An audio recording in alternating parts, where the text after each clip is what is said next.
Welcome, ladies and gentlemen, to the 311 Griffin YouTube channel. Le Mans Ultimate hit Steam yesterday in early access, and I decided to go ahead and get it, mostly because that's the kind of racing I'm most interested in, and the only racing league, if you will, that I tend to pay attention to is the FIA WEC. I don't know why. I watch some other GT races, but that's the only set of races that I watch regularly and that I don't miss a race for. So, and I'm super excited about this upcoming season as well. Don't want to talk about that too much right now. So I bought this game yesterday in early access. It was $33 US, which isn't a bad price, but there's not a lot of content in the game. And I've played for about 2.2 hours right now according to Steam, so these are day one impressions, even though this is technically day two as I record this. So let's talk about the game a little bit. The game is very rough around the edges, but it has the potential to be a game that will really put Forza to shame, possibly. It feels a little bit like a mixture between Assetto Corsa and Forza. That might be a weak analogy, but that's the way it feels to me. It has some good traits and surprising details on day one, but it definitely needs a lot of work. Some of the things that I'm hearing that I haven't necessarily experienced, but are things that you probably just need to be aware of, that people are having happen, are issues with crashing and extremely long load times. There are a lot of other bugs, but those are the two things that I've read that people are having issues with that would really make me mad, that I'd be concerned about: crashing and just the extreme performance issues that I've heard about. Now, before we talk too much about what the game is for me or how it's going for me, my system that I'm playing this on is nearly 6 years old, and it was far from top of the line when I bought it. I have a bare minimum CPU. I can never remember what it is. Actually, it's probably a little above bare minimum because I think it's like a Gen 11 i7 maybe. So maybe it's middle of the road, I guess, for performance on this game. I have a 1080 Ti GPU. I've got 32 gigabytes of mediocre speed RAM. We're on Windows 10, which is the fourth best Windows operating system of all time. I was also running this game and recording the video at the same time while I had 8 Google Chrome tabs open on 2 different windows. Discord was running. Excel and Word and Notepad++ were open. The Steam overlay was open, obviously. Epic Games was running in the background. Nexus Mod Manager was running. Windows Explorer tabs were open, multiples. And most importantly, I had DaVinci Resolve open. If I had that going on while I tried to play DCS, DCS would crash, no question about it. Now, that's a completely different game. DCS is a better looking, smoother game. I won't say it's more optimized, but it's just a better looking, smoother game with a lot more going on. So I was really trying to tax my system to see if I could make this game crash, and it did not crash on me, so that was a good thing for me. So very quickly, just my rough impressions. The game does have a lot of potential. The music was good. I was really happy to hear voices of the FIA WEC announcers that I'm used to hearing when I'm watching the games.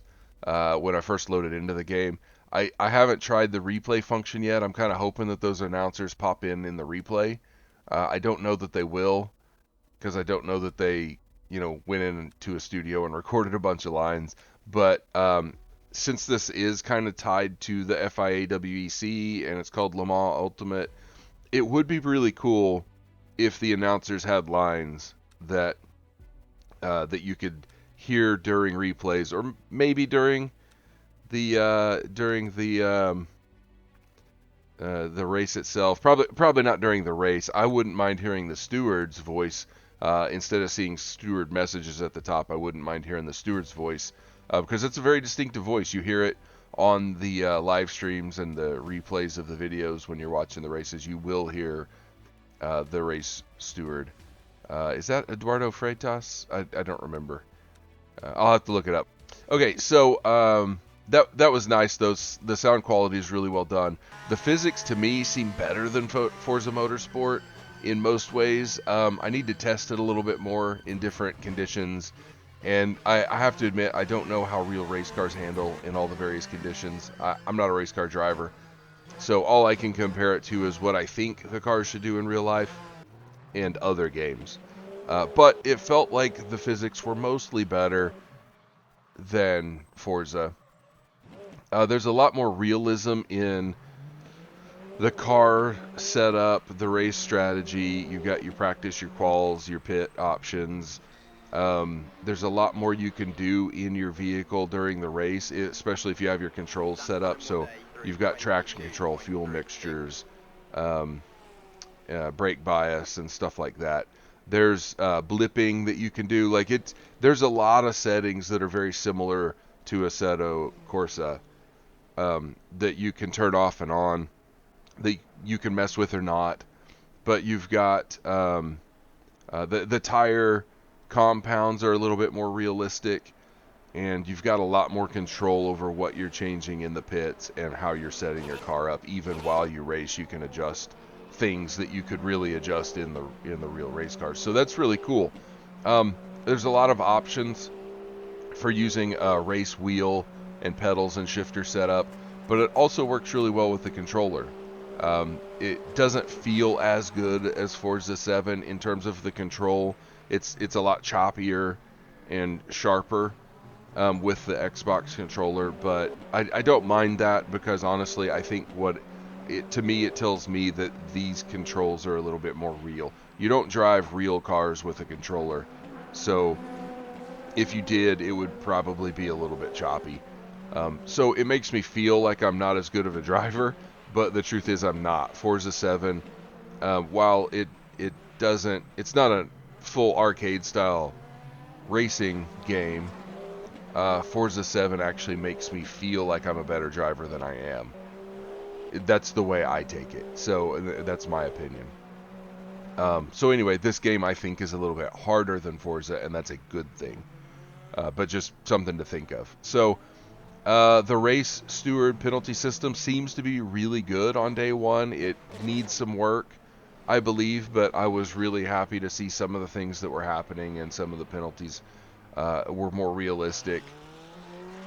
And I even got black flagged at one point for going the wrong way and smashing into some other cars, which was pretty funny. The physics of me smashing into the other cars wasn't very good, but it damaged my car to where it wouldn't go, which is correct. And I also had some settings that may have kept the damage. Well, I don't really know. I don't know if you can change settings to make more body damage and stuff. I don't really know. But anyway, there aren't a ton of cars and tracks. I was impressed that you could pick LMP2 cars and GTE cars.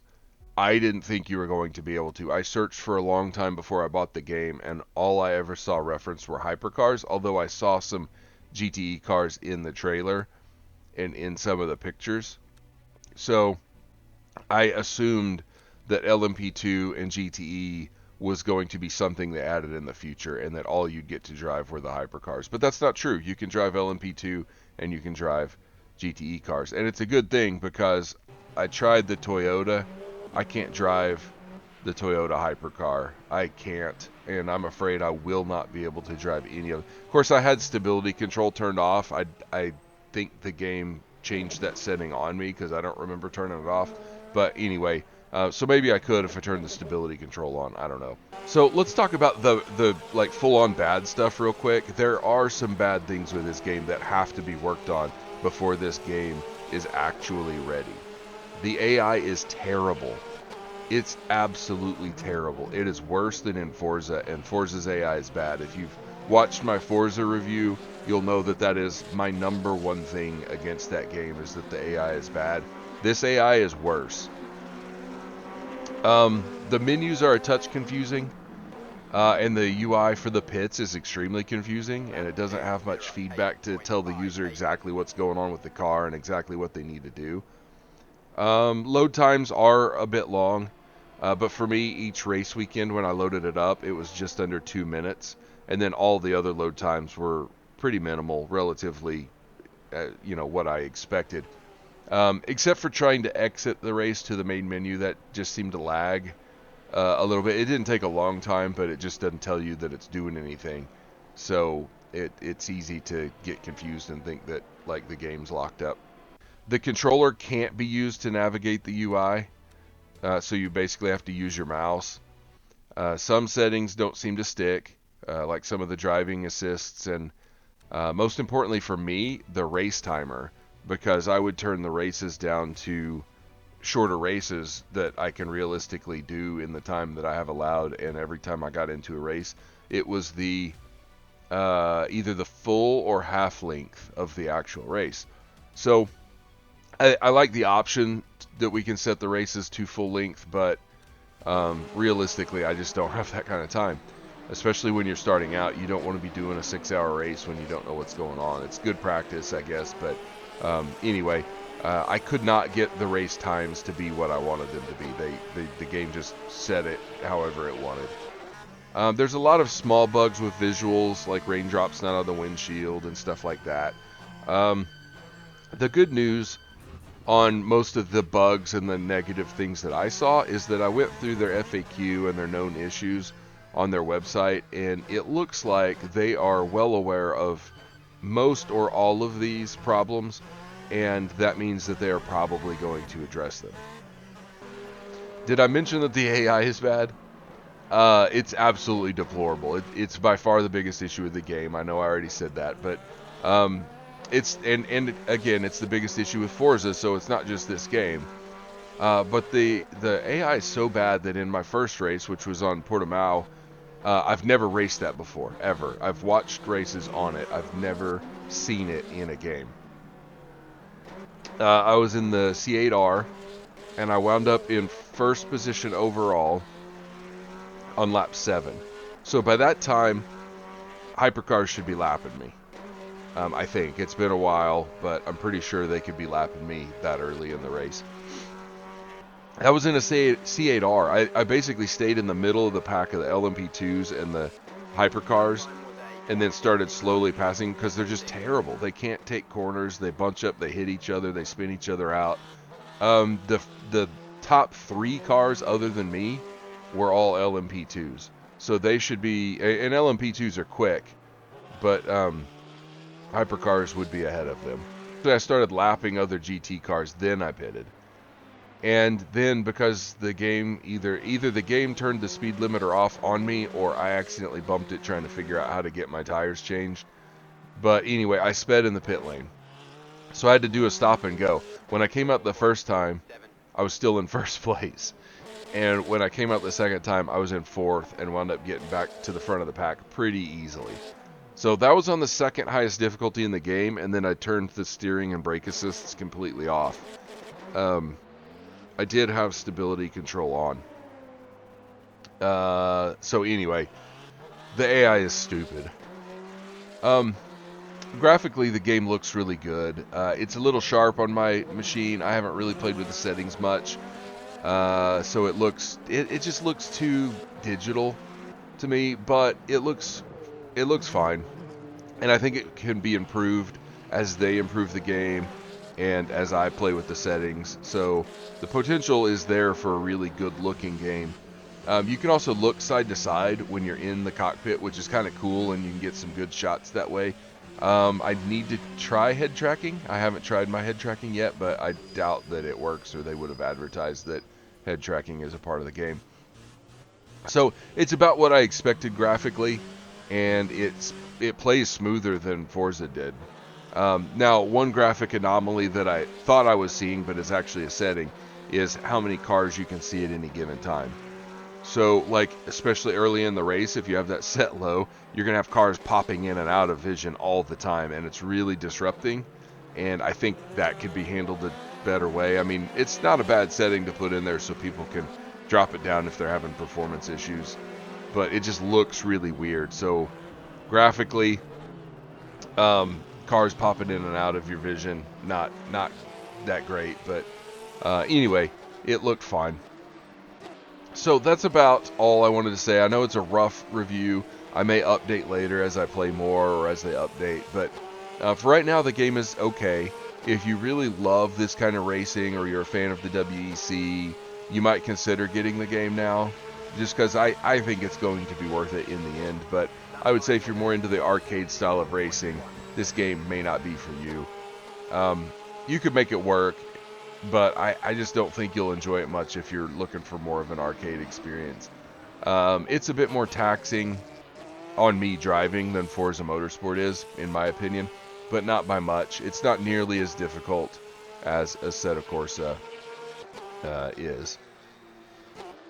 So now where do I want this game to go? If anybody, any of the devs are watching this game, the AI just has to get fixed, and the UI needs to get tightened up and be made to give the user a little bit more feedback about what they're doing in the UI and how to navigate and what to do, and make sure that it's not buggy, that whenever I change a setting, it changes.